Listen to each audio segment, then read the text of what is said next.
Thank you very much. So this is actually work carried out with my colleague Chris Honeyford at the back of the room. Emergent Constraints on Earth System Sensitivities. I'm one of those people, about 200 or so lead authors of the IPCC report that just came out. And I was, for my sins, I was put on the model evaluation chapter.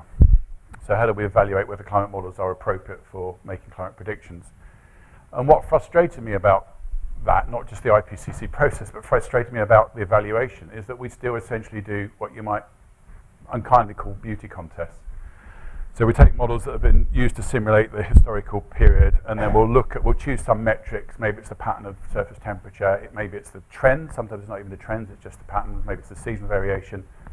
And there's an implicit assumption that those subjective choices about what matters about climate protection, climate models and how they perform are relevant to what they used to do. And I think it's a sort of false assumption in many cases. So this notion of emergent constraints is sort of coming out of climate modelling in a response to that, which is basically to use the suite of climate models to try and get a handle on what it is about the simulation of the recent past that we can evaluate against observations that is important for the sensitivity. The problem is, and this is why I'm really excited to be here, is that at the moment it's being done in a sort of empirical way by searching through the archive of models, and it's not being directed by theoretical understanding. And a lot of what I've heard, and the bits at least I could understand so far this week, seems very relevant to this question. So I hope at least I can get across to you that there is a huge bridge we can make here between mathematics and climate science. Okay, so the basic question then is, how can we constrain long-term Earth system projections? So we use the term Earth system for essentially climate models that include other things like the carbon cycle, using short-term observations, because we have an observation record that's relatively short. The recent observation record is extremely detailed, things from satellites, for example. How do we turn that into some constraint in the long term? That's basically the idea. And here's a sort of motivating thing that's still pretty much state of the art. This is the climate sensitivity to doubling CO2, estimated by various methods.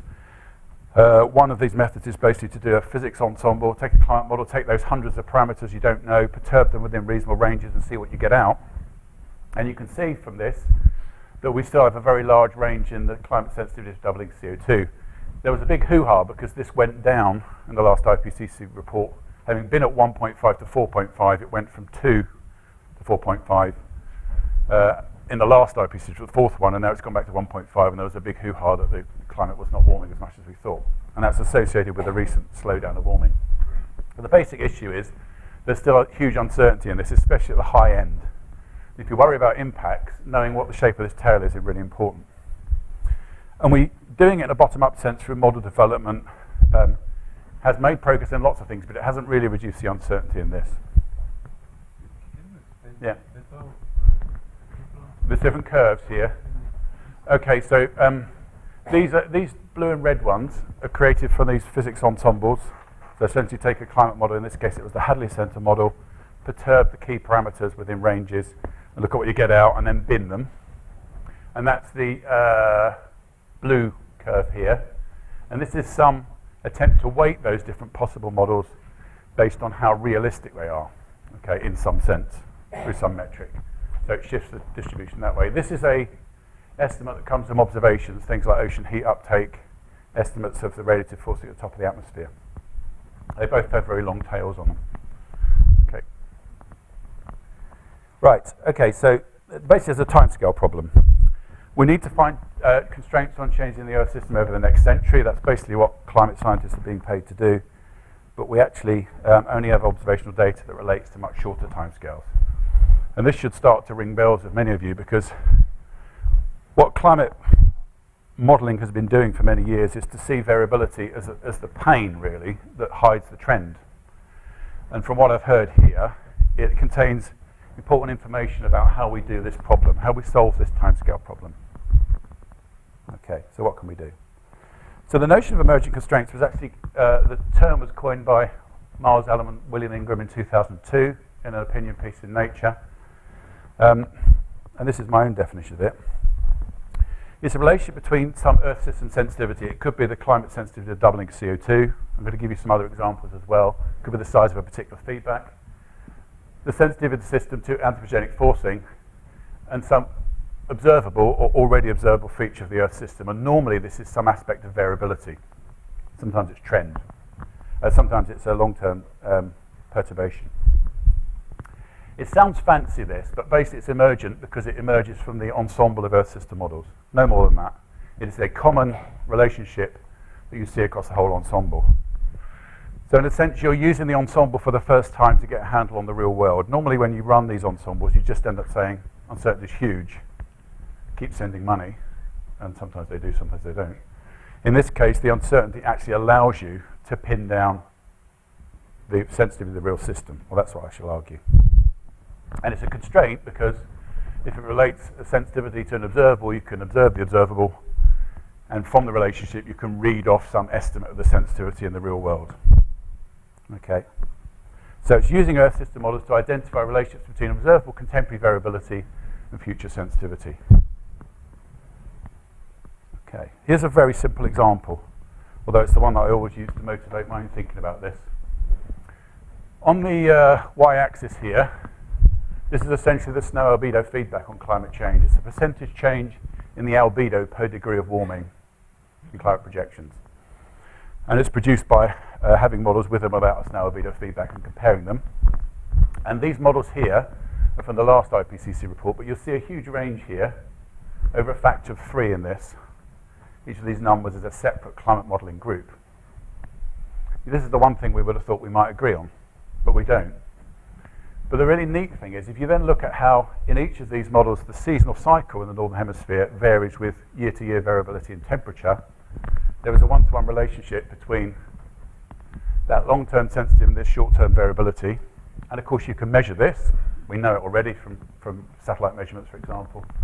And you therefore can, in principle, get some observational constraint that's quite tight on the thing that the models don't agree on. So the neat thing about this is the model spread allows you to interpret the real-world observation. Okay, we tried something similar, slightly less direct, on another uncertainty in the system, which is... Yes, sure. Why is it linear? Well, yeah. It needn't be. I guess in this case, what will relate these, this is kind of like a short-term variation, like a flux, and this is kind of like a change in a store in the long term. So if you had a system with a single store with a characteristic timescale, you'd expect these to be related by that timescale, roughly speaking. But it needn't be, as long as it's a well-defined line, of course. It needn't be linear. Basically, if all models use the same kind of parameterization, Yeah. You would get this kind of relation. Even if the parameterization is wrong for all. Well, these models don't really. I mean, they actually treat snow in very different ways. I mean, they obviously have things, consistency, like, you know, you have a latent heat associated with melting snow. But in terms of the processes they represent, they're rather different. And that's one of the reasons why they're in a large range in the feedback. But it's just that, you know, empirically we see, maybe what the fluctuation anticipation theorem will tell us, that variability and sensitivity are related across this ensemble, even though they are quite different actually in the way they do it. Okay, so we did something similar for another big unknown, which is how much carbon will go in or come out of the tropical forest as you warm the system. Okay, and we constrained it in this case by looking at the way carbon dioxide growth rate varies from year to year at somewhere like Mauna Loa. Okay, so here's the basic problem. For many years, we didn't have Earth system models. We basically used to assume that the carbon cycle, which is determining how much of our emissions are taken up by the land and the ocean, would respond independently of the climate change we project. And these are called uncoupled models. Basically, in the tropics here, these are a series of models from the last IPCC report. These models project a very large increase in carbon storage on tropical land. And the reason they do that is because they have a CO2 fertilization of growth. And because they haven't got climate change in here, there's no accelerated decomposition. So they all accumulate carbon. There is an uncertainty here, but it's kind of like a pretty rosy world where everything gets greener. A few years ago, we decided that it wasn't really appropriate to assume the carbon cycle doesn't respond to climate, because it clearly does, and I'll come back to that in a minute. And when you put that coupling in, now you find a much larger range in future carbon storage in the tropics. Okay? In this case, the tropical forest dies, in the Amazon particularly, and releases its carbon. in this case it carries on accumulating. All of these models shift down their carbon storage from what they would have had in the absence of climate change to what they have with climate change. And the way this was characterized originally by Pierre Friedenstein was to basically just do a linear fit with the change in carbon storage here against the change in atmospheric CO2, come up with a sensitivity parameter beta, use that beta parameter in this coupled simulation to calculate what the additional climate change effect is. And that's just about the simplest thing you can imagine doing that works reasonably well. Okay, so the big uncertainty is actually this gamma. Essentially what we've got is a change in land carbon is the CO2 fertilization times the change in CO2 plus the climate impact on the land carbon times the change in temperature. When we look at the gamma factors, that's how much carbon is released by climate change alone. This is what we get. So this is in the tropics from 30 north to 30 south. Now the unit here is billion tons of carbon per degree of warming in the tropics. These are pretty big numbers. But there's a big range. From models like this one, that lose so much carbon because the forest dies, to models like these ones, where it's a fairly small perturbation on the overall system. What I've got on the right here are three members of a parameter ensemble carried out with this model. Okay, so all that was done here was to take the climate model and then just tweak parameters associated with a land response. And I show you that because you can more or less span the range here by moving land parameters within the range of what appears reasonable. Okay, so how can we constrain that sensitivity? What occurred to us eventually, after many years of thinking about this, is that the year-to-year variability in the CO2 growth rate, which is very significant, is telling you about how the tropical land in particular responds to climate variability. And that's been known for a long time, but we never really put two and two together.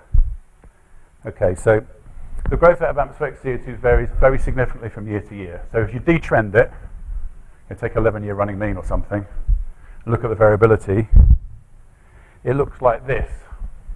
So this is the emissions going up about twice as fast as the atmospheric CO2. The difference between these two is the sink of carbon in the ocean and land. Look at the huge variability in the growth rate of atmospheric CO2. So this is not driven by human actions. This is actually driven by climatic effects on the land carbon cycle, especially in the tropics. Okay, so this is the post Pinatubo response when Mount Pinatubo cooled down the system. This is the huge El Nino of '98, and you can see the El Nino events across this record. Very clear. Okay, so these variations are driven by climate variability, especially ENSO, and to some extent volcanic eruptions.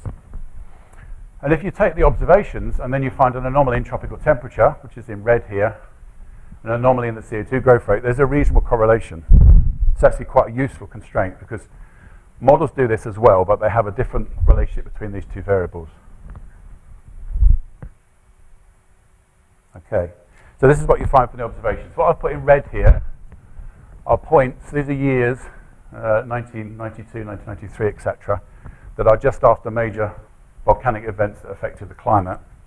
And there are reasons to believe that there are other processes going on, like the more diffuse radiation that affects plants, that are not included in this. So we take those out and we get this line here. Okay? So this is an observationally determined relationship between how the CO2 growth rate in the atmosphere varies at Mauna Loa or somewhere. We actually could use Mauna Loa, we use the global mean, against an anomaly in tropical temperature that comes from observations.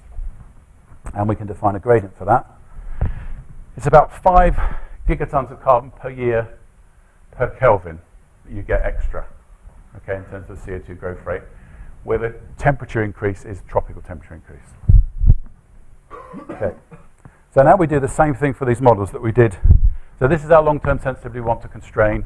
We now do exactly what we did with the observational data over the same years. We do exactly this thing here, leave the same years out, and we get a gradient for each of the models. And this is what they look like. This is one of those moments you think, well, there must be something onto something here. So this is the short-term variability in the CO2 growth rate simulated by the models. This is the thing we want to know. They are once again one-to-one correlated very well. Okay, and we know the observations. So in principle, the relationship between these two things that comes from the ensemble of models and this observation allows us to go from this variable to the long-term sensitivity. And that's an emergent constraint. So here we go. Here's the long-term sensitivity. Here's the sensitivity of the CO2 growth rate. Here are the models that I showed you. Those three other models from the physics parameter ensemble, the variants of HAD-CM3, the Hadley sensor model, also fit on the line, even though they're not used to define it, even though they're way out here. But these models are losing loads of carbon. And of course, because we know this from the observations, we can once again get an uncertainty estimate on the long-term sensitivity, and it's hugely reduced uncertainty compared to the unconstrained ensemble. So to go back to my original point, this is basically using models to tell us what it is about the simulation of the current world that relates to what they simulate for the future. Okay, and so it gets around this problem, I think, of having a sort of subjective choice of what the metrics are that matter. You let the models tell you. Okay, how am I doing for time? Not bad. All right, so this is what the probability density function looks like. If we assume the Gaussian, we can argue about that assumption, and that all the models are equally likely. This is the prior PDF from the models before the constraint. When we put the constraint in, get a much sharper PDF, and we essentially rule out extremely damaging climate change impacts on the tropical forests. We can reduce the uncertainty in that. This is where the original Hadley model was in terms of carbon loss. It's extremely unlikely to be the case given this constraint from the variability. Okay. So again, what's I? Interannual variability. I'm sorry, I should have said that. Yeah. So this is the constraint that comes from the CO2 variability. Okay. Right. So that's another example of where, and in a sense, we came to that result partly by accident, partly by some understanding of what the observations were telling us. There are now people working on all sorts of problems with the climate system, and there's a danger that we find spurious relationships between sensitivities and variability just because it's such a high-dimensional database. If you search long enough, you would find things, and they would not necessarily be very, very informative, and they might be misleading. So I think it's really important that we go at the archive, this huge high-dimensional archive, with a conceptual model at least, a simple model, that we use to frame hypotheses we can test. I'm just going to show a really, really simple example of this. So this is a model that a number of people, including the last speaker, have spoken about. So here's our problem again. We don't know the climate sensitivity in a bottom-up sense. We'd like to know it. It determines all sorts of things to do with policy. And we'll use the Hasselmann model, which is in this form, called the Ornstein-Uhlenbeck model as well, when this is a white noise forcing here. But this was actually originally introduced by Klaus Hasselmann in '76, I think. This C here is an aerial heat capacity. It basically is how much energy you have to put in the climate system to warm it up.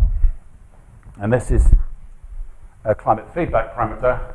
So the inverse of lambda is the climate sensitivity, really. It tells you how much warming you get for a certain amount of input to the system. And the thing on the right is the radiative forcing from things like CO2 and aerosols and the sun. Okay. So what we're going to do is just show why it is that there's a big uncertainty in the climate sensitivity. This is how CO2 varied up to about 2002, near exponential, which is quite neat, because CO2 radiative forcing is logarithmic, so that means an exponential increase in CO2 means a linear increase in radiative forcing. And even I can solve this equation. This is what the warming looks like as a function of time, T here. This is some transient called the cold start, so forget about this for the moment. So this bit here is the radiative forcing divided by the lambda factor. So this bit here is essentially the equilibrium response of the system. And it lags the equilibrium, the dynamic solution, by this timescale, which is the timescale of response to the climate system. So very naively, if I had a constraint, say, on my warming to date, 7.8 degrees, I could fit that in a number of ways, but I would only get a constraint on C and lambda together, not independently. Okay, and I get my third year students to do this, and this is basically what you find. Here's my C here. Here's my climate sensitivity. This is related to 1 over lambda. These are the range of values that fit the current day warming. Okay, and this sort of makes sense. We can basically have a model that has a high sensitivity, that reacts slowly, or a model that has a low sensitivity and reacts quickly, and they're both approximately consistent with the global warming to date. Okay, so there's a kind of parameter degeneracy in terms of that constraint. Okay, but what we typically do is to ignore the variability, to basically average it out or just assume it doesn't matter. Hasselmann, of course, was mainly interested in the response to variability, so you can take the delta Q, the relative forcing, and assume it's a series of signs, so you can Fourier transform it. And then you find that the spectrum of the modes of temperature variability over the amplitude of the modes of the humidity of the relative forcing variability has this red noise spectrum. Okay, so high frequencies are damped by the inertia, the thermal inertia of the ocean. Okay, such that you get a form like this, very familiar. And that actually works quite well in understanding the broad features of the power spectrum that we observe. So here's a kind of atmospheric white noise, pretty flat across the spectrum. And this is what comes out in terms of the sea surface temperature with that kind of reddening. A very simple model, but it's kind of useful. So let's just plot that out. Here's our frequency of forcing times the time scale of the system. So this is omega tau. And here's the amplitude of the response to the temperature over the amplitude of the response to the radiative forcing, amplitude of radiative forcing. It's only really out here where we get the handle on what we want, which is the very short, the very long time scales. Okay, so this is when we've got low omegas, low frequency of variability, where there's a trend, basically. And then the intercept is such it's 1 over lambda. Do you think we want to get at the sensitivity? And normally what you do is to say, well, let's forget about the variability, because the variability at this end, the rate of change of the temperature is proportional to 1 over the heat capacity. So in a very simple sense, if we look at the variability, we can get, and we know this reasonably well from observation from satellite, we can get a handle on this C value. Okay, and that means that our degeneracy, here's our degeneracy again, observational constraint says there has to be a relationship between the C and the lambda, can be broken because we now have C independently from the variability. Okay, and in a very simple sense, I haven't done this yet with the models, but you can imagine having a range of C values that come from the interannual variability, the short-term variability of the system, that allow you to break this and work out where you are in terms of climate sensitivity. Okay. Right, so I'm concluding now. I might have some water. So the specific thing I've told you about is the observed year-to-year variability in atmospheric CO2 can give a useful constraint on tropical land carbon, and that's an example of one of these emergent constraints. As I said before, they're really being found almost by accident in the climate modelling community, and without much reference to the underlying theory that should suggest they would exist.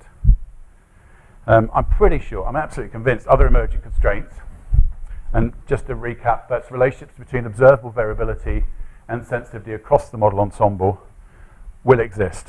But I think we desperately need a theoretical basis to guide the search for this very high dimensional archive now. All of these models, there's 20 odd GCMs in the world, have run many simulations for the IPCC AR5 and the associated intercomparison experiments. And if you go them blindly to this, you will find things, and climate scientists will find things, but they might not be helpful, and it would take you a long time to search through it. So we need some sort of theoretical basis for this, sure of it. And I'd like to suggest we need a kind of hybrid approach where the underpinning theory, and this is why I'm here, to get that underpinning theory, is tested against the archive of ESM. So you imagine the ESMs are kind of a range of possible worlds. They're imperfect, but they have internal consistency. They do conserve most things. They do have a relationship between short-term variability and long-term changes. So the way I see it is that you imagine you've got some underlying simple model that might be a hypothesis of how variability and sensitivity are related. And I showed you this very simple Hasselmann model, probably too simple, but there's an example. And maybe the fluctuation dissipation theorem or variants of it tell you how that model would imply that variability and sensitivity are related. You then go to the ensemble of ESMs and you look to see whether that relationship holds up or not. Okay, so you're your search is guided by the theory, by the simple modelling. If it does, bingo, you've got an emergent constraint, because you will have a relationship across the model ensemble that you can use to interpret an observation in terms of the sensitivity. And if it doesn't work, you have to think again, basically. You revise your simple model, which is probably too simple or makes an assumption that's not valid, and you go around this loop again. Okay, but I think it always has to be driven by some simple model. It doesn't have to be that simple, but some unifying model of how these models ought to behave across the ensemble in terms of the variability sensitivity relationship. Okay. I suspect you're hungry, and I am. So thank you very much. Okay, great. Paper is open for discussion. Just a comment on the use of the constraint. So basically, the question is to put on the table consistency as a critical element in assessment. So I think this is something that has been largely neglected. That is, there are many comparisons of quantities, and unfortunately, then you have that people select certain models depending on certain metrics, and usually there is no agreement on different metrics.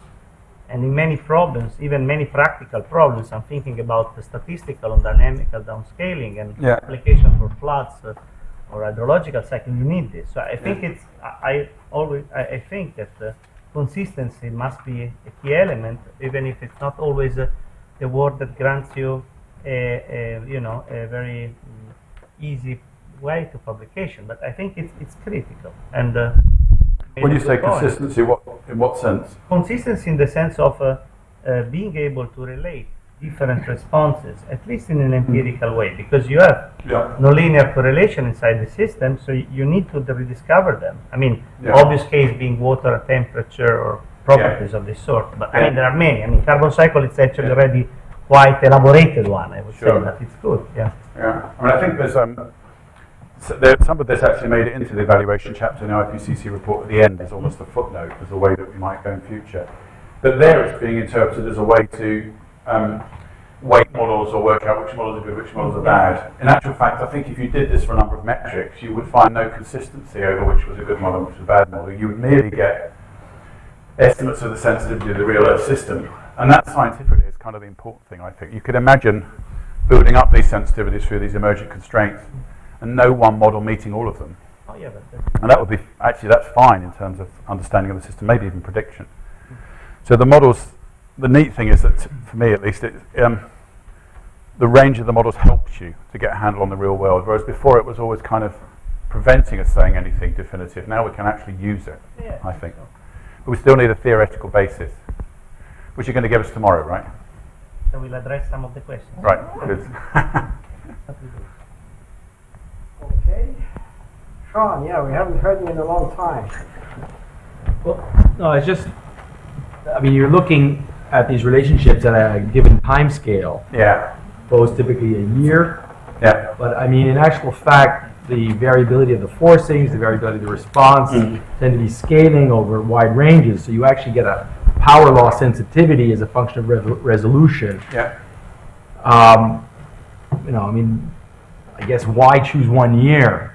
And I think that's the crux of the matter at the moment. We're just doing it by trial and error, right? We're basically saying we think there's a reason why this short-term variability constrains something, but then we do it by essentially looking to see whether there's a relationship across the model ensemble. And I suspect from what I've heard this week, there's a much theoretically sounder way to go search for those things. It would be really great for someone to be able to write down, this is what you would go and look for. You look for correlations between these sort of variables and those sort of variables on these sort of timescales. And in general, of course, I suppose we'd expect to be able, if we had enough of record, we'd be able to construct a response function for one variable against the other if we had enough record, right? I guess. We're not doing that at the moment, but in principle, that's doable. Yeah, you have to. I think you want to look at everything as a function of time scale. Right. You'd have to, yeah. I mean, exactly. Yeah. Well, that's quite clear that the equilibrium response is not necessarily the same as forcing at a certain periodicity. Yeah. Yeah. You know, that's Sure. there are things called resonances. Yeah. And you might be greatly fooled by using interannual variability Yes. as a proxy for equilibrium response, or vice versa. Well, I think so. So you're right, of course. If there was a system that had resonances in it, this would fail. When we went to the ensemble, it would fail because we made an assumption that there was no resonances in the system, and then we'd have to rethink. So I think it's still something you can test by going, well, if this is true, there should be an emergent relationship. If it's not there, I've made an incorrect assumption. But, yeah, also by comparing response at different timescales, that's intrinsically a constraint. Right. So that's exactly the point of constructing the frequency-dependent response. If Right. you can constrain, if you can check out a model, constrain models against, as an example, the ratio of the response at different frequencies, Yeah. that is already a very strong indication. So Yeah. already few frequencies will give you a lot of information, just 3, 4, Yeah. 5. Yeah. Well, just to connect this to the more theoretical discussions that we had, I think, yesterday on fluctuation dissipation and linear response, you know, there is something that is the Fourier transform of the linear response, which is called a sensitivity function. Yeah. And it is something that we're trying to work on systematically. I really think that using buzzwords like emergent constraints is not helpful. Well, the problem with buzzwords is that they have a life of their own. So, I mean, if we can at least explain what the concept means or try to be clear about its definition, then that's useful, because people will use this term. I've used it and other people will as well. So maybe we just make it a bit more rigorous. Okay. So it looks like if we haven't exhausted the material of the presentations, at least we've exhausted the patience of the audience. Thanks again to all the speakers.